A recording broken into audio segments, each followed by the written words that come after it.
हमारे प्यारे नबी अपनी माँ की कब्र पे गए सहाबा को लेकर। जिस माँ को 6 साल की उम्र में खो दिया था, उस माँ की कब्र पे गए। 50 साल के बाद बच्चा बूढ़ा हो जाए तब भी माँ की ममता भूलता नहीं है। माँ आपकी चली जाएगी, जिस माँ को आज तवज्जो नहीं देते हो, कल वो माँ जब चली जाएगी, माँ की ममता याद आएगी, माँ का चेहरा याद आएगा, माँ का प्यार याद आएगा। नबी अकरम ने अपनी माँ को याद किया, माँ की कब्र पे जाके रोने लगे और इतना रोए, सही मुस्लिम के अल्फाज हैं, फबका व अबका मन हौलहू, आप भी रोने लगे और आपके सहाबा भी आपको रोता हुआ देख के रोने लगे। आपने फरमाया, ऐ मेरे सहाबा, इस्ताज़न तो रब्बी अन अस्तगफिर लि उम्मी फलम यूज़न ली, मैंने अपने रब से इजाज़त मांगी, ऐ अल्लाह मैं अपनी माँ के लिए मग़फ़िरत की दुआ करना चाहता हूँ। अल्लाह ने फरमाया, नॉट अलाउड, ऐ मेरे नबी इजाज़त नहीं है। नबी को भी अपनी माँ के लिए मग़फ़िरत की दुआ की इजाज़त नहीं मिली, जो आपको मिली है ये बहुत बड़ी खुशनसीबी है। मैं कहता हूं हम झोपड़ी में रहते हो, हमें खाने को अनाज ढंग का ना मिलता हो, पहनने को ढंग के कपड़े ना मिलते हो, लेकिन सोचो अगर ये दौलत हमें मिली है कि अपने माँ बाप के लिए कम से कम हम दुआएं मग़फ़िरत कर सकते, कितनी बड़ी दौलत है। नबियों को, बहुत सारे नबियों को ये दौलत नहीं मिल पाई। इसलिए मेरे भाइयों, तौहीद की हिफाजत करो, अकीदे की हिफाजत करो, उलमा से जुड़ो, पता करो कौन सा अमल ऐसा है जो तौहीद के खिलाफ है। ना जानकारी में कलियाचक में एक मकान के टाइल्स में मैंने देखा अजमेर का फोटो लगा हुआ है, ना जानकारी में, जानकारी नहीं थी, उसने अजमेर का फोटो लगा के रखा था। ना जानकारी में कितने लोगों के, अहले हदीसों के घरों में गंदा तावीज़ हो रहा है। तो अल्लाह जब हराम की लिस्ट बयान करता है तो पहली चीज क्या कहता है, अल्लाह तुशरिकू बिही शैया, अल्लाह के साथ किसी को शरीक न करना। दूसरी चीज व बिलवालिदैन इहसाना, और ऐ मेरे बंदो अपने माँ बाप के साथ अच्छा सलूक करना, माँ बाप के साथ अच्छा सलूक करना, मरने के बाद नहीं, जिंदगी में अच्छा सलूक करना। मरे हुए माँ की तरफ से मस्जिद में 10 लाख का चंदा दे रहा है और जिंदा थी तो 10 रुपये के लिए मोहताज बना के रखा था। बाप छोटी छोटी जरूरतों के लिए तेरा मोहताज था और तू कभी ध्यान नहीं देता था। बाप मर गया तो मदरसे में चंदा दे रहा है, यतीमों को दान दे रहा है, गरीबों को दान दे रहा है। नहीं मेरे भाई, जिंदगी में कदर करो। अगर आपको बूढ़े माँ बाप मिले हैं और आपको उस बूढ़े और लाचार बाप का पखाना साफ करना पड़ रहा है, तो अल्लाह की कसम, दुनिया में लाखों सफाई कर्मी हैं जो इसलिए गंदगी साफ करते को उनको पैसा मिलता है। अरे तू चंद महीने, चंद दिन अपने बाप की गंदगी ये सोच के साफ कर ले कि तेरी जन्नत पक्की हो रही।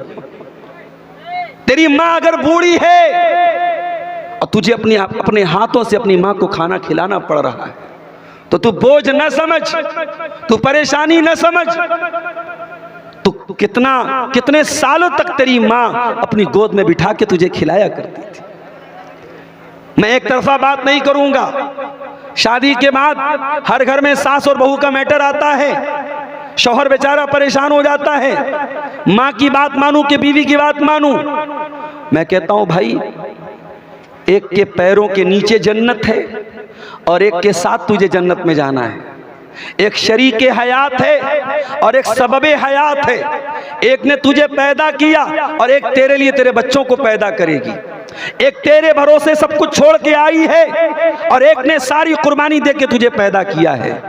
तुझे बैलेंस करना है, तुझे माँ का भी ख्याल करना है, तुझे बीवी का भी ख्याल करना है। वबिलवालिदैन इहसाना, और ऐ मेरे बंदो अपने माँ बाप के साथ अच्छा सलूक करो। तीसरा हुक्म, 10 बातें मुझको बयान करनी है। जैसे ही 10 बात पूरी होगी टॉपिक खत्म हो जाएगा। और अगर मौलाना जर्जी साहब स्टेज पर आ गए तो वैसे भी बड़ा मसला हो जाता है ना। कहीं कहीं जलसे में ऐसा हुआ कि मेरी तकरीर चल रही है, अब शेख जर्जी साहब आए तो सारी नजरें उनकी तरफ चली गई, तो ये तो नहीं होना चाहिए। मुकर्रिर तवज्जो चाहता है। अगर मैं तकरीर कर रहा हूँ, पीछे स्टेज पर भी अगर खुसर पुसर होती है उससे भी डिस्टर्ब होता है। मैं कहीं कहीं खुतबा देता हूँ, गर्मी का मौसम रहता है, लेकिन अगर पंखा ज़्यादा तेज़ आवाज़ करता है तो मैं पंखा बंद करा देता हूँ, क्योंकि मुकर्रिर को सुकून चाहिए। ये हमारे यूट्यूबर हजरात लगाए हैं, अब बीच बीच में पीछे से लोग आवाज़ देते हैं नीचे करो नीचे करो, मुकर्रिर को डिस्टर्ब होता है। तो अगर शेख जरजीत साहब आ जाएंगे तब भी मैं बात खत्म कर दूंगा। तो तीसरी चीज क्या है? वला तक़्तुलू औलादकुम मिन इमलाक।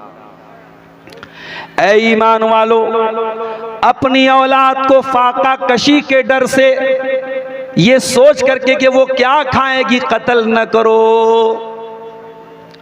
मां के पेट में आज भी बच्चों को कत्ल किया जा रहा है, एबॉर्शन किया जा रहा है, हमल को ज़ाये किया जा रहा है, गर्भपात किया जा रहा है।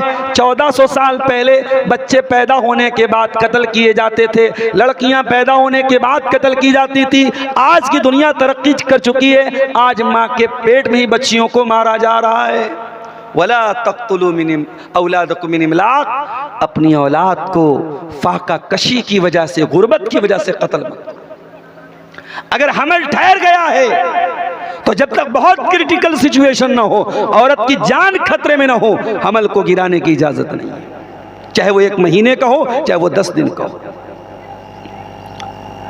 अगर उसके पहले, हमल के पहले एहतियाती तदाबीर इख्तियार की जाएं ताकि भी बच्चों के बीच में गैपिंग हो, वो एक अलग मसला है। लेकिन अगर हमल ठहर चुका है, उसको गिराना ये औलाद का कत्ल है और हराम है मेरे प्यारे साथी। और आगे अल्लाह ने एक अजीब बात कही, फरमाया नहनु नर्ज़ुकुकुम व इय्याहुम, तुमको भी रोजी हम देने वाले, तुम्हारी औलाद को भी रोजी हम देने वाले। तू ये मत समझ के तू खिलाता है, नहीं नहीं नहीं, तू नहीं खिलाता है, अल्लाह खिलाता है।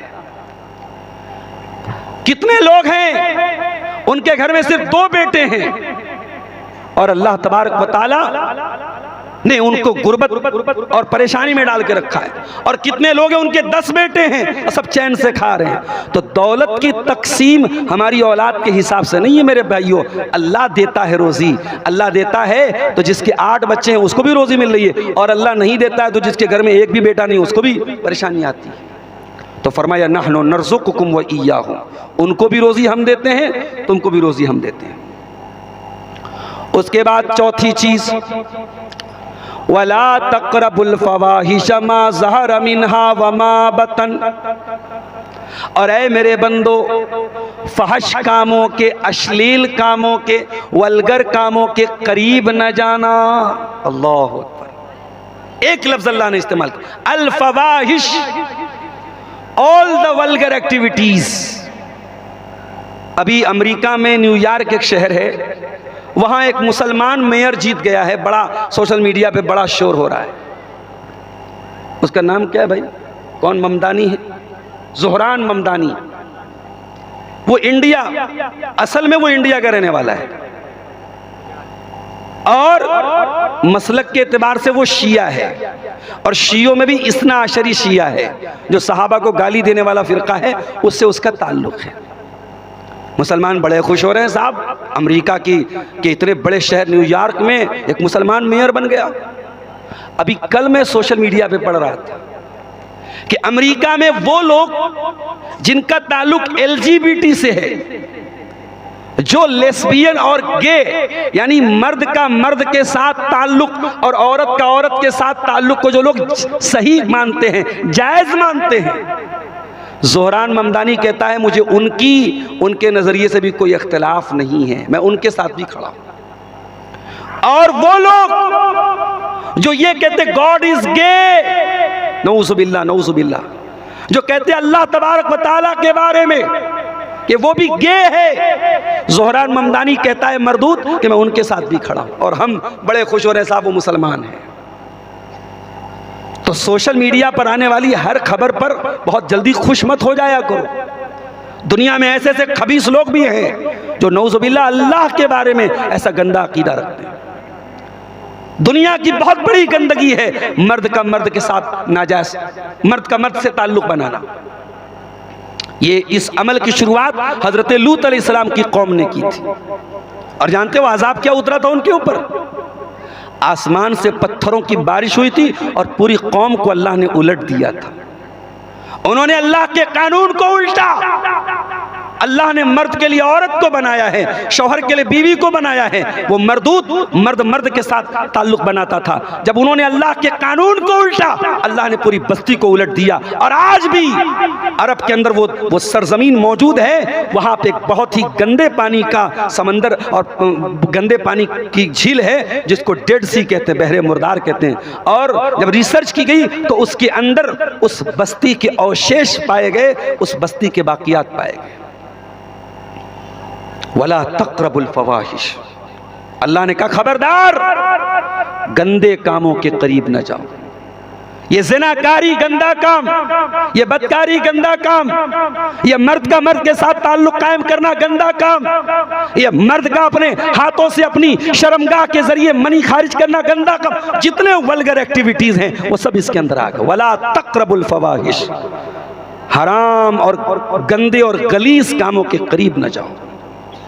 और आगे अल्लाह ने एक बड़ी अजीब बात कही, फरमाया मा ज़हरा मिन। अच्छा, मैं ये सब बयान कर रहा हूँ, ये यूट्यूबर से बोल देता हूँ, अगर किसी ने कोई गंदा थंबनेल लगाया और मैं इससे कोई मतलब नहीं रखूँगा कि कौन से चैनल का है। मैं इतने सारे चैनल वालों को पहचान नहीं सकता। अब मेरे पास कोई क्राइटेरिया नहीं कि मैं फ़िल्टर करूँ कि कौन सही है कौन गलत है। अगर आज की तकरीर का कोई भी थंबनेल मेरे पास आया और लोग मेरे पास भेजते हैं, अगर एक भी गंदा थंबनेल आया तो अगले जलसे में आपको बिल्कुल इजाज़त नहीं मिलेगी, किसी को भी इजाज़त नहीं मिलेगी। तो जितने गंदे काम हैं उन सब के करीब मत जाओ। मा ज़हरा मिन्हा व मा बतन, जो ज़ाहिरी गंदे काम हैं, जो दिख रहे हैं, जो ओपन हैं, उनसे भी बचो। वमा बतना, और जो छुप करके हो रहे हैं, चैटिंग के जरिए हो रहे हैं, सोशल मीडिया पर हो रहे हैं, बंद कमरे में हो रहे हैं, होटलों में हो रहे हैं, पार्कों में हो रहे हैं, उन तमाम गंदे कामों से बचो। एक बेपर्दगी वो है, लड़की घर के बाहर बेपर्दा निकली, सारी दुनिया को नजर आया ये बेपर्दा है।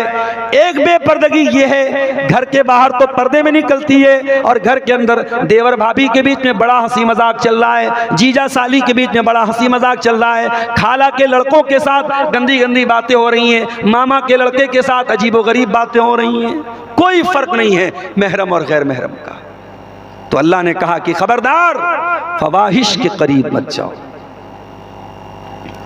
इसीलिए अल्लाह के नबी कहते हैं कि इब्ने आदम के तमाम पार्ट्स ऑफ बॉडी में जितना जिना अल्लाह ने लिख दिया है, इब्ने आदम उतना जिना करता है।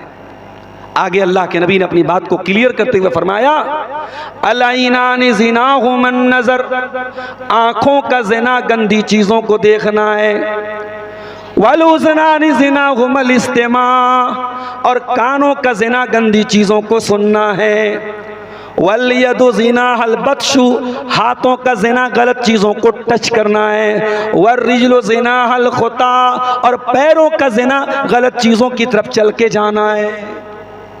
अल्लाह माफ़ करे, आज हमारे नौजवानों में अक्सरियत आँखों के जिना, कानों के जिना, हाथों के जिना में मुब्तला है मेरे भाई।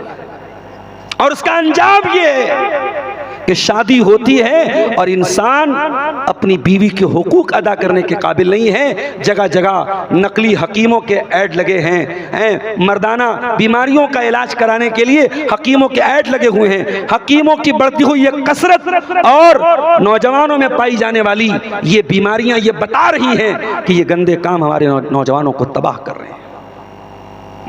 तो ये चार चीज़ें अल्लाह ताला ने सूरह अनाम की आयत नंबर 151 में बयान की। उसके बाद पांचवी चीज, वला तक़्तुलुन नफ्सल्लती हर्रमल्लाहु इल्ला बिल हक़्क़ि, और खबरदार किसी निर्दोष की हत्या मत करना, किसी ऐसे इंसान की जान मत लेना जिसकी जान लेने का तुमको अधिकार नहीं है। मीडिया वालों तक अगर बात पहुंचे तो पहुंचा देना। रात दिन तुम अपने चैनलों पर बैठकर ऐसे नौजवानों को पकड़ करके लाते हो जो पता नहीं कभी मुसलमान थे कि नहीं थे, उनको तुम एक्स मुस्लिम बताते हो, और उन नौजवानों को बिठा करके जब वो इस्लाम को गाली देते हैं, कुरान को गाली देते हैं, नबी को गाली देते हैं, तो मीडिया वाले बड़े खुशी खुशी उसको शेयर करते हैं। और इस्लाम का डिफेंस करने के लिए ऐसे दाढ़ी और टोपी वालों को बुलाया जाता है न्यूज़ चैनल पर, जिनको कुछ आता जाता नहीं है। 1500 रुपये के लिए वो चैनल पे जाते हैं और अपनी भद करवाते हैं और इस्लाम को अपमानित करवाते हैं। मीडिया वालों, अगर दम है और हिम्मत है तो कभी अपने चैनलों पर उन मुसलमानों को भी लाओ जो कभी गैर मुस्लिम थे और अब उन्होंने इस्लाम कबूल किया। जरा उनसे भी पूछो कि उन्होंने दूसरे मजहब में क्या कमी देखी और इस्लाम के अंदर उन्होंने क्या खूबी देखी। और हमारा अकीदा सुन लो, हम अपने आप को इस लायक नहीं समझते कि हम इस्लाम को बचा सकें। दुनिया वाले अपने धर्म को बचाने के लिए यात्राएं निकालें, अपने धर्म को बचाने के लिए जुलूस निकालें। मुसलमान को अपने धर्म को बचाने के लिए कोई जुलूस निकालने की जरूरत नहीं है। ये हमारा धर्म नहीं है, इट्स नॉट अवर रिलीजन, ये हमारा दीन नहीं है, ये अल्लाह का दीन है। और शायर कहता है, नूरे खुदा है कुफ्र की हरकत पे खंदाजन, फूकों से ये चिराग बुझाया न जाएगा। जितना इस्लाम को दबाओगे उतना इस्लाम और उभरेगा। और कुरान कहता है, युरीदून लियुत्फिउ नूरल्लाहि बिअफ़वाहिहिम वल्लाहु मुतिम्मु नूरिही वलौ करिहल काफ़िरून। तुम इस्लाम को बुझाना चाहते हो, इस्लाम की शमा और रोशन होगी, इस्लाम और उभरेगा जितना तुम उसको दबाओगे। कुरान क्या कह रहा है? किसी निर्दोष की हत्या नहीं करना। सूरह अनाम की आयत नंबर 151 है। अल्लाह 10 बातों का हुक्म दे रहा है और 10 बातों में ये 5वीं बात है, don't murder anyone, don't kill anyone. किसी की हत्या ना करना, किसी को कत्ल ना करना। इंसानी जान की वैल्यू इस्लाम से ज्यादा किसी और दीन में नहीं है।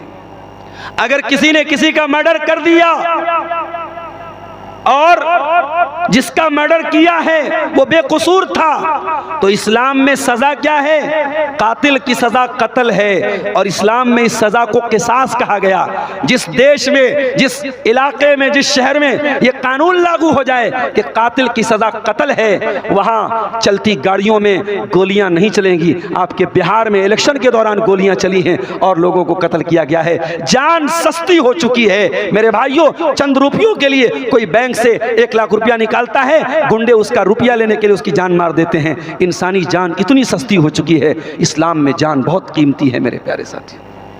तुम कहते हो इस्लाम आतंकवाद सिखाता है। अरे इस्लाम दीन रहमत है और मेरे नबी रहमतुल लिल आलमीन है और मेरा रब रहमान और रहीम है और मेरे दीन में आतंकवाद के लिए कोई जगह नहीं। उसके बाद आयत नंबर 152 की तरफ आ जाइए।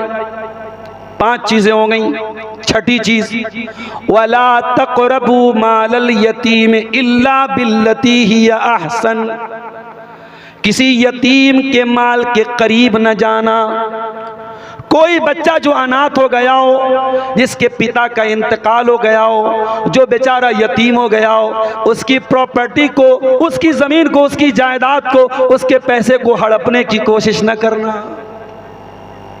यहां तो हमारा हाल ये है, कश्ती हमारी डूबी, पानी जहां पे कम था, हमको तो अपनों ने है लूटा, गैरों में कहां दम था।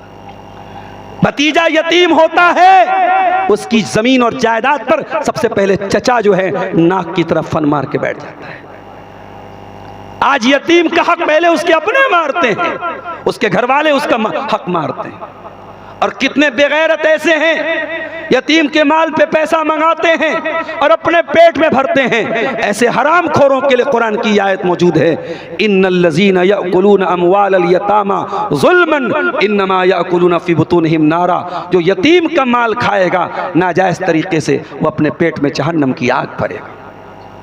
अगर आप कोई यतीम खाना चलाते हैं, कोई इदारा चलाते हैं, कोई बनात चलाते हैं जहाँ यतीम लड़के पढ़ते हैं, यतीम लड़कियाँ पढ़ती हैं, उनके नाम पे चंदा ले रहे हैं, उनके नाम पे दान ले रहे हैं, बहुत होशियार रहना, बहुत खबरदार रहना, बहुत अलर्ट रहना, एक एक पाई का हिसाब रखना, वरना कुरान की आयत याद रखना, इन्नल्लज़ीना याकुलूना अमवालल यतामा ज़ुल्मन। जो यतीम का माल जुल्म करके खाएगा, इन्नमा याकुलूना फ़ी बुतूनिहिम नारा, वो अपने पेट में जहन्नम की आग भरेगा। और एक बात बोलूं, सीमांचल में इतने जलसे हैं कि मैं डेली अगर तारीख दूं तो शायद मैं दे सकता हूं, मगर मेरे पास वक्त नहीं है। आप देख रहे हैं कि मैं 10 दिन के अंदर 10 बार आ रहा हूं मजबूरी की वजह से। इतने जलसे हो रहे हैं, लेकिन आप कभी गौर कीजिए कि कोई बुराई में कमी नहीं आ रही है, कोई समाज में बिगाड़ दूर नहीं हो रहा है। क्यों? क्योंकि दिल बहुत कठोर हो चुका है, और दिल की कठोरता को दूर करना है तो नबी अकरम ने क्या इलाज बताया था। एक सहाबी आए, कहा अल्लाह के नबी मेरा दिल बड़ा कठोर है, मेरा दिल बड़ा सख्त हो गया है, अय अल्लाह के नबी कोई ट्रीटमेंट बता दीजिए, कोई इलाज बता दीजिए। नबी ने फरमाया अगर दिल की कठोरता को दूर करना है तो इमसाह बिरासिल यतीम, किसी यतीम के सर पे मोहब्बत से हाथ फेर देना, किसी यतीम के सर पे मोहब्बत से हाथ फेर देना। इसी कटिहार के कोलासी चौक में एक साहब से हमारी मुलाकात हुई, अपने तमाम बेटों बेटियों को वो इल्म दीन सिखा रहे हैं और 3 यतीम बच्चियों को भी अलग से वो दीन की तालीम दे रहे हैं। बहुत अरबपति नहीं है, खरबपति नहीं है, लेकिन मैं समझता हूं कितने बड़े कलेजे की बात है। आज हमारे यहाँ कितने करोड़पति हैं, उनको ये तौफीक नहीं होती, हराम चीजों में खूब पैसा बहाते हैं। अरे हो सके तो किसी यतीम को पाल लो, हो सके तो किसी यतीम बच्चे की पढ़ाई अपने जिम्मे ले लो। मैं खुद मदरसे में पढ़ाता हूं और मैं जानता हूं कितने बच्चे होते हैं जो बेचारे गरीब होते हैं, यतीम होते हैं, सिर्फ अपने फैमिली बैकग्राउंड की वजह से, अपने गरीब माँ बाप की वजह से, या फैमिली में कोई नहीं है इस वजह से बेचारे पढ़ाई छोड़ देते हैं। मेरे भाइयों, अगर दान करना है, अल्लाह की राह में देना है, मस्जिदें बनवाओ, मदरसे चलाओ, लेकिन दान और खैरात का एक जरिया यह भी है कि आप यतीमों का ख्याल करो, किसी यतीम की परवरिश अपने जिम्मे ले लो। तो ये हो गई छठी चीज। 4 चीज और बयान करनी है। उसके बाद फरमाया वला तक़रबू मालल यतीमी इल्ला बिल्लती ही अहसनु हत्ता यबलुगा अशुद्दा। यतीम के माल के करीब न जाना जब तक वो यतीम बालिग न हो जाए। जब यतीम बालिग हो गया, जवान हो गया, अपने पैरों पे खड़ा हो गया, उस यतीम का माल उसके हवाले कर देना, उसके माल में हेर फेर न करना, उसके माल में कोई 420 न करना। उसके बाद 7वीं चीज फरमाया वऔफुल कैल वल मीज़ान, वऔफुल कैल वल मीज़ान बिल क़िस्त। और जब सामान तौल के देना और नाप के देना तो बराबर बराबर तौल के देना। किसी के साथ बेईमानी न करना, किसी के साथ अन्याय न करना। अगर तुम बिजनेस कर रहे हो, कारोबार कर रहे हो, किसी को नकली माल न बेचना, किसी के साथ धोखाधड़ी न करना, नाप और तौल में कोई कमी और कोताही न करना। मेरे प्यारे भाइयों, आज भारत की सरजमीन पर हालात हमारे लिए तंग हो रहे हैं, मुश्किलें हमारे लिए खड़ी हो रही हैं, मगर अल्लाह का कुरान हमको रास्ता बता रहा है। इतनी मुश्किलों के बावजूद है मुसलमान, तेरा कुरान तुझे तरीका बता रहा है कि तुझे बेईमान नहीं बनना है, तुझे ईमानदार बनना है, तुझे नाप तौल में कमी करने वाला नहीं बनना है, सही सही नाप तौल करने वाला बनना है। तेरा कारोबार इतना ट्रांसपेरेंसी वाला हो, इतना साफ सुथरा हो कि गैर मुस्लिम भी तुझसे कारोबार करने के लिए आगे बढ़े और दुनिया तेरी ईमानदारी की तारीफ करे। उसके बाद फरमाया ला नुकल्लिफु नफ्सन इल्ला वुस्अहा। और ऐ मेरे बंदो, तुम जब कोई सामान नाप तौल के देना, अपने हिसाब से पूरी कोशिश कर लेना। लेकिन अगर तुम चावल बेच रहे हो और 2-4 दाने चावल के कस्टमर को तुमने कम दे दिए, तुमने कुछ कमी और बेशी कर दी, तो एक एक दाने का हिसाब नहीं लेंगे। ऐ मेरे बंदो, जो तेरी ताकत में नहीं है, जो तेरे कंट्रोल में नहीं है, हम उसका हिसाब तुझसे लेने वाले नहीं है। तू खुल्लम खुल्ला बेईमानी मत करना, तू जानबूझ करके बेईमानी मत करना। हाँ, अगर नाप तौल कभी करने में, कभी ना जानकारी में अगर कुछ हल्का फुल्का 19-20 हो गया, उसकी अल्लाह क्या पकड़ नहीं होगी। उसके बाद 8वीं चीज फरमाया वैज़ा कुल्तुम फादिलू। और ऐ मेरे बंदो, जब तुम बात करना तो इंसाफ की बात करना, न्याय की बात करना, ना इंसाफी की अन्याय की बात न करना। दुनिया वाले कहते हैं प्यार में सब जायज है और जंग में सब जायज है। Everything is fair in love and वार। न प्यार में सब जायज है, न जंग के मैदान में सब जायज है। अगर आप किसी से प्यार करते हैं तो प्यार के नाम पर आपको कोई नाजायज और गलत काम करने की इजाजत नहीं है। हाँ, अगर दिल में किसी लड़की की मोहब्बत पैदा हो गई, इस्लाम इस बात की इजाज़त देता है आप लड़की के गार्जियन से रब्ता करें, उसके बाप से रब्ता करें, प्रॉपर चैनल से आएँ, मेन गेट से आएँ। आप बैक डोर का इस्तेमाल ना करें, आप नाजायज़ तरीक़े का इस्तेमाल ना करें। लड़की के निकाह का जिम्मेदार अल्लाह ने लड़की के गार्जियन को बनाया है, उसके वली को बनाया है, उसके बाप को बनाया है। अगर वली तैयार है तो बहुत अच्छी बात है, सोने पे सुहागा है, आप निकाह कर लें। और ये भी याद रखें खूबसूरती पे लट्टू ना हो जाएं, खूबसूरती पर लट्टू ना हो जाएं कि कोई बहुत खूबसूरत है तो बस लट्टू हो गए। अगर खूबसूरती के साथ साथ दीनदारी है, प्रॉपर चैनल से आएं और गार्जियन से वली के जरिए निकाह का पैगाम भेजें। अगर वली राजी नहीं है तो कोर्ट मैरिज करना, भाग के शादी करना हराम है, नाजायज है, जिना है, बदकारी है, और जो करेगा अल्लाह के यहाँ बहुत सख्त गुनहगार होगा। मेरे प्यारे साथियों, न प्यार में सब जायज है, न जंग के मैदान में सब जायज है। अभी सूडान से तस्वीरें आ रही है, अजीबो गरीब जुल्म हो रहा है, अजीबो गरीब जुल्म हो रहा है। किसी को जिंदा ताबूत में भरा जा रहा है, कहीं पूरा पूरा गांव आग से जिंदा जला दिया जा रहा है। आज जंग के मैदान में लोग एक दूसरे को क्या नहीं करते। इसी भारत के एक स्टेट में दंगा हुआ और तस्वीरें वायरल हुई, माँ हामिला औरत के पेट में भाला मार के पेट का बच्चा हवा में लहराया गया, और बाद में ये जुल्म करने वाले सबको क्लीन चिट दे दी गई। मेरे प्यारे साथियों, याद रखो, दुनिया में अगर इंसाफ नहीं हुआ, अल्लाह की अदालत में इंसाफ होगा। इस्लाम अपने दुश्मन के साथ भी हमें अन्याय करने की तालीम नहीं देता। अल्लाह कुरान में कह रहा है, वैज़ा कुल्तुम फादिलू, जब बात करो तो न्याय की बात करो। इसी कटिहार से मेरे पास ये भी फोन आया, मौलाना साहब, पंचायत करने वाले को अपने पक्ष में फैसला करने के लिए बैकडोर से पैसा दिया जाता है, रिश्वत दी जाती है, और जो ज्यादा तगड़ा होता है, ज्यादा मजबूत होता है, कुछ पंचायत करने वाले उसके हक में फैसला कर देते हैं। याद रखें, ऐसे बेईमान पंचायत करने वाले पंच और सरदार, ये पंचायत की कुर्सी, ये सरदार की कुर्सी, ये फैसला करने वाले की कुर्सी कयामत के दिन तेरे लिए जहन्नम की कुर्सी बनेगी। अगर तूने रिश्वतें लेकर गलत फैसले किए हैं और हकदार का हक मारा है और मजलूम को दबाया है, तो याद रख, तू नबी का मानने वाला नहीं है, तू शैतान का मानने वाला है। मेरे नबी इंसाफ के अलमबरदार थे। मेरे नबी का फैसला इंसाफ का फैसला होता था। नबी की अदालत में केस आया, अय अल्लाह के नबी, एक औरत ने चोरी की है, कबीले बनु मखजूम की औरत है, फातिमा नाम था उस औरत का, बहुत बड़े खानदान की औरत थी, चोरी की थी उसने। नबी ने कहा हाथ काटा जाएगा। खानदान के लोग परेशान हो गए, हमारे खानदान की नाक कट जाएगी। हजरत ओसामा से कहा, आप नबी के चहेते हैं, नबी के लाडले हैं, नबी आपकी बात मानते हैं, आप अल्लाह के नबी से रिक्वेस्ट कीजिए, गुजारिश कीजिए कि अल्लाह के नबी फैसला चेंज कर लें, कोई और सज़ा दे दें। ओसामा आते हैं, अल्लाह के नबी के सामने बात रखते हैं। बुखारी के अल्फाज हैं, अल्लाह के नबी का चेहरा गुस्से से लाल हो जाता है और आप फरमाते हैं, अय ओसामा, क्या तुम ये चाहते हो मैं अल्लाह का कानून बदल डालूं इस लड़की के लिए, इस औरत के लिए? अय ओसामा, अल्लाह की कसम, लौ अन्ना फातिमा बिन्त मुहम्मदिन सरकत लक़तातु यदहा।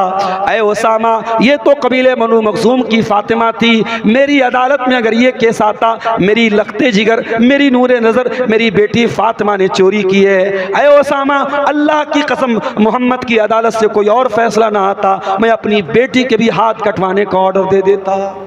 इंसाफ करो पंचायत वालों, इंसाफ करो एक दूसरे का फैसला करने वालों, इंसाफ करो, हक का साथ दो, सही का साथ दो, किसी की ताकत देखकर, किसी की दौलत देखकर उसका साथ मत दो।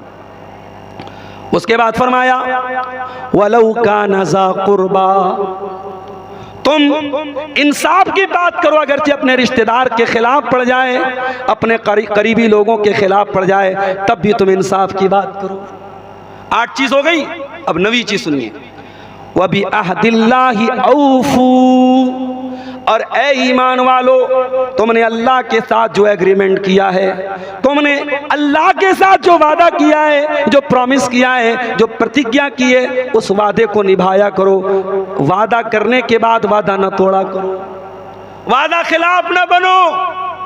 मुसलमानों, पांचों टाइम की नमाज में अल्लाह से एक वादा करते हो, इय्याका नअबुदु व इय्याका नस्तईन, ऐ अल्लाह हम तेरी ही इबादत करते हैं और तुझ ही से मदद मांगते हैं। नमाज में इतना बड़ा वादा करने के बाद अगर गले में तावीज़ पहनते हो और हाथ में धागा बांधते हो और यह अकीदा रखते हो कि धागा बांधने से बीमारी चली जाएगी, तावीज़ पहनने से बिगड़ी बन जाएगी, और कार से जा रहे हो बिल्ली ने रास्ता काट दिया और यह अकीदा रखते हो कि बिल्ली के रास्ता काटने से हमारे ऊपर मुसीबत आ जाएगी, तो याद रखो तुमने अल्लाह से वादा करके वादा खिलाफी की है। जब इय्याका नअबुदु व इय्याका नस्तईन का वादा किया है तो इस वादे पर कायम रहो और इस वादे को निभाओ। ज़ालिकुम वस्साकुम बिही लअल्लकुम तज़क्करून, ये अल्लाह ताला की बहुत बड़ी वसीयत है। अब 9 चीजें हो गई, अब लास्ट एंड फाइनल चीज सुन लीजिए, आयत नंबर 153 सूरह अनाम की। बहुत अहम आयत है, इसको भी सुन लीजिए, इसी पर मैं बात खत्म करूंगा। व अन्ना हाज़ा सिराती मुस्तक़ीमन फत्तबिऊह, और ए नबी दुनिया वालों को बता दो इस्लाम ही मेरा सीधा रास्ता है, इस्लाम पर चलोगे तभी तुम सिरात मुस्तकीम पर चलोगे।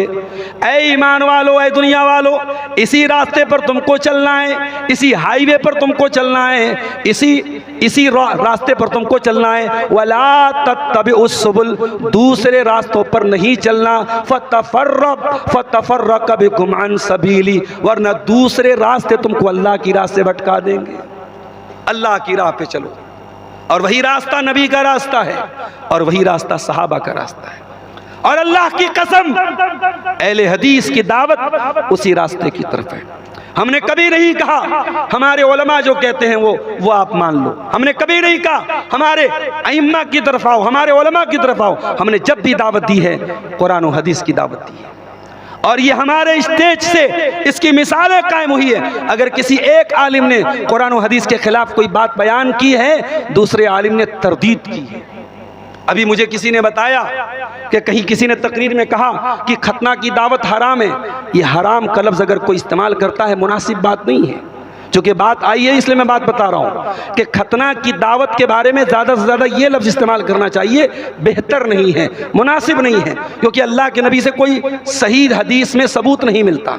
नबी के ज़माने में लोग अपने बच्चों का खतना करवाते थे, अगर दावत सुन्नत होती तो नबी से साबित होती, कोई सही हदीस से साबित नहीं है। लेकिन इसको हराम नहीं कहा जा सकता। अगर कोई ये दावत दे रहा है, इसको हम बेहतर नहीं मानते हैं, सुन्नत नहीं मानते, मगर हराम भी कहना ये ज़्यादती की बात है मेरे प्यारे साथियों। इसी तरीके से आपके इलाके में मैंने सुना है अकीका लोग करते हैं, बड़े जानवर का अकीका कर देते हैं, बड़े जानवर में हिस्सा लेकर के अकीका कर रहे हैं, ये भी गलत है। अकीका के सिलसिले में कहीं कोई सबूत नहीं मिलता कि बड़े जानवर का अकीका किया जाए। अकीका छोटे जानवर का, बकरे का या भेड़े का ही साबित है, उसी में आप कीजिए। हाँ, अकीका के जानवर का दता होना जरूरी नहीं है, अगर बगैर दांत का भी अगर मजबूत जानवर है उसका आप अकीका कर सकते हैं। तो ये 10वीं और आखिरी बात है जो अल्लाह ने बयान की, व अन्न हाज़ा सिराती मुस्तक़ीमन फत्तबिऊहु वला तत्तबिउस सुबुल फतफर्रक बिकुम अन सबीली, कि ऐ ईमान वालो अल्लाह के रास्ते की सिरात मुस्तक़ीम की पैरवी करो और दूसरे रास्तों की पैरवी मत करो, वरना तुमको ये दूसरे रास्ते अल्लाह के रास्ते से भटका देंगे। इसी मनहज पर, इसी रास्ते पर, इसी सिरात मुस्तक़ीम पर मरते दम तक चलो और अपने बच्चों को भी चलाओ। कहीं ऐसा ना हो कटिहार में रहते रहते तुम दिल्ली जाके रहने लगे, मुंबई जाके रहने लगे तो अपने बच्चों के बारे में गाफिल हो जाना। नहीं, दुनिया के किसी भी कोने में चले जाओ, अपने बच्चों को इसी मनहज की दावत देना, इन्हीं उलमा से जोड़ के रखना, अपने बच्चों के अकीदे पर ध्यान देना।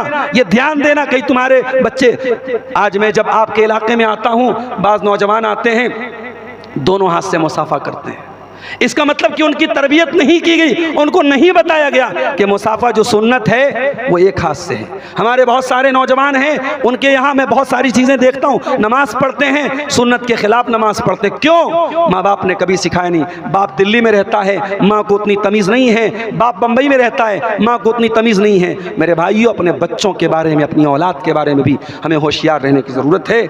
और आखिर में ये 1-2 सवाल हैं उसका जवाब देने के बाद हम बात ख़त्म करते हैं। जो सवाल इधर भी है एक दो, और एक साहब ने 3000 रुपया दिया है, मरहूम अब्बा के लिए दुआ की दरख्वास्त की, मौलाना के हाथ में दे दीजिए। सवाल यही लाइए, मैं पढ़ देता हूँ ताकि जल्दी जल्दी जवाब हो जाए। देखिए बहुत वक्त जो है कम है हमारे पास, फ़ौरन निकलना है, इसलिए मैं जल्दी जल्दी सवालों का जवाब दे देता हूँ। देखिए मंझाली पूर्णिया के एक अशफाक साहब नाम है डॉक्टर, उनका सैमसंग मोबाइल गिर गया है। किसी भी भाई को मिला हो तो स्टेज तक पहुंचा दे, उसमें कोई भारी चीज़ नहीं है, उनका डॉक्टरी डॉक्यूमेंट्स और वो हॉस्पिटल चलाते हैं, उनका सारा कुछ उसमें है, दे दीजिए। ये अल्लाह के दीन सीखने के लिए आए हैं, इतना बड़ा अजीम उशान जलसा है। अगर किसी को मिला हो सैमसंग मोबाइल तो स्टेज में पहुँचा देने की ज़हमत गवारा करें। उस मोबाइल के दाम से वो बेचैन नहीं है, उनके अंदर जो डॉक्यूमेंट्स है उसके लिए बेचैन है। आप हजरात में किसी को भी अगर ये मिला हो तो पहुँचा देने की ज़हमत करेंगे। देखिए भाई, मोबाइल से ज़्यादा कभी कभी उसके अंदर जो डॉक्यूमेंट्स होते हैं उनकी कीमत होती है। तो वो भाई जिसने भी मोबाइल लिया है, मोबाइल वो किसी न किसी को बेचेगा, सस्ते दामों में बेच देगा। उससे बेहतर है अल्लाह का खौफ खाए, यहाँ आके मोबाइल दे दे, उसको इंशाल्लाह कुछ इनाम के तौर पे वो रकम मिल जाएगी, मगर मोबाइल डॉक्टर साहब का वापस मिल जाएगी। ये किसी भाई ने अपने मरहूम बाप की तरफ से 3000 रुपये दिए हैं, अल्लाह इनके चंदे को कबूल फरमाए। और सवालात कुछ आए हैं, मैं उनका जवाब दे के बात ख़त्म करता हूँ। क्या झंडोत्तोलन के दिन संस्कृत कार्यक्रम में डीजे बजाकर मुस्लिम बच्चियों को नचाना सही है? मैं समझता हूँ कि इसमें से जितनी बातें हैं, डीजे बजाना और मुस्लिम बच्चियों को नचवाना, ये तमाम चीज़ें बिल्कुल क्लियर। मौलाना जर्जीत साहब आ गए हैं, सब चैनल खोल दीजिए। सारे लोगों को मालूम है कि ये तमाम चीज़ें हराम हैं। बल्कि मैं एक बात ये कहता हूँ कि आजकल हमारे मदरसों में भी कहीं कहीं एक्शन के नाम पे जवान जवान लड़कियों से लोग एक्शन करवा रहे हैं। ये भी गलत है, इस पर भी हमें नकेल डालनी चाहिए। डांस का नाम आप एक्शन रख दें तो वो सही नहीं है। एक अहम सवाल कि गैर मुस्लिमों का पैसा मस्जिद में लगा सकते हैं कि नहीं? देखिए, इस बारे में मेरा मशवरा ये है कि इलाके के जो सीनियर उलमा हैं उनसे एक मरतबा आप मशवरा कर लें। मेरे अपनी मालूमात की हद तक गैर मुस्लिम का पैसा लगाया जा सकता है। क्यों? क्योंकि खाने काबा की तामीर मक्का के मुशरिकों ने की थी और अल्लाह के नबी ने उस तामीर को बाकी रखा था। गैर मुस्लिमों ने अपने ही पैसे से की थी, ये अलग बात है। उन गैर मुस्लिमों ने हलाल पैसे से, वो खाने काबा की तामीर में भी हराम पैसा नहीं लगाते थे, हराम बिजनेस करते थे वो लोग, मगर इतना उनके दिल में अल्लाह का डर था कि वो खाने काबा में हलाल कमाई का पैसा लगाते थे। तो आज अगर कोई गैर मुस्लिम ऐसा है जिसका मिक्स बिजनेस है, कुछ चीज़ें, भाई गैर मुस्लिम इस्लाम को तो नहीं मानता है, उसके यहाँ सूद ब्याज भी चलता है, बहुत कुछ हराम भी काम चलता है, तो अगर उसका मोस्टली बिजनेस, ज़्यादातर बिजनेस जायज़ चीज़ों का है और कुछ वो हराम के भी काम कर रहा है, तो ऐसे गैर मुस्लिम का चंदा आप ले सकते हैं। और मुसलमानों में यही मसला है, मुसलमान का भी चंदा, अगर कोई मुसलमान ऐसा है जो मोस्टली उसका काम हलाल है, कुछ वो हराम काम भी कर रहा है, ऐसा इंसान अगर चंदा देता है तो हम ले सकते हैं। लेकिन जिसके बारे में मालूम है कि उसकी सब कमाई हराम की है या कमाई का ज़्यादातर हिस्सा हराम का है, नाजायज़ है, चाहे वो मुसलमान हो चाहे वो गैर मुस्लिम हो, उसका चंदा नहीं लेना चाहिए और मस्जिद और मदरसा में नहीं लगाना चाहिए। वल्लाहु आलम बिस्सवाब। ये मेरी अपनी तहकीक और अपने इल्म के मुताबिक है। मज़ीद आप अपने इलाके के जो मोतबर और सीनियर उलमा हैं उनसे आप राबता कर लीजिए। और एक सवाल, मैयत को दफन के बाद जमात के साथ दुआ है? मैयत के दफन के बाद अल्लाह के नबी ने हदीस में फरमाया कि मुर्दे से सवाल हो रहा है, उसके लिए दुआ करो। तो सब लोग दुआ करेंगे, लेकिन इज्तिमाई शक्ल नहीं होनी चाहिए। इज्तिमाई का मतलब ये कि एक आदमी दुआ करे, बाकी सब लोग आमीन कहें, उसको दुआ में फॉलो करें, ये नहीं। हाँ, सारे लोग एक ही टाइम अगर दुआ कर रहे हैं तो कोई हर्ज की बात नहीं, क्योंकि दफन के बाद दुआ का सबूत है, नबी ने दुआ का हुक्म दिया है। मगर इज्तिमाई शक्ल देना अगर नबी से साबित होता तो हदीसों में जिक्र होता। हदीसों में ये जिक्र नहीं है कि नबी दुआ कर रहे हैं, बाकी सहाबा आमीन बोल रहे हैं, तो ये शक्ल नहीं होनी चाहिए। वल्लाहु आलम। अब मिट्टी देने के लिए मसलन 5000 आदमी आए हैं तो सबको मिट्टी देना ज़रूरी है? कोई ज़रूरी नहीं है, कोई ज़रूरी नहीं है। बल्कि मिट्टी देने की अलग से कोई फजीलत भी नहीं है। हदीस में यह आया है कि अगर कोई सिर्फ जनाजा पढ़ के चला जाता है तो उसको एक क़ीरात सवाब मिलता है, और कोई दफन में भी, दफन तक शामिल रहता है जनाजे में, तो उसको डबल क़ीरात का सवाब मिलता है। मिट्टी आप दे दें अच्छी बात है, मिट्टी नहीं देते हैं कोई गुनाह की बात नहीं, कोई हरज की बात नहीं। वल्लाहु आलम बिस्सवाब। अल्लाह से दुआ है रब्बुल आलमीन हम सबको नेक अमल, अच्छी समझ की तौफीक अता फरमाए।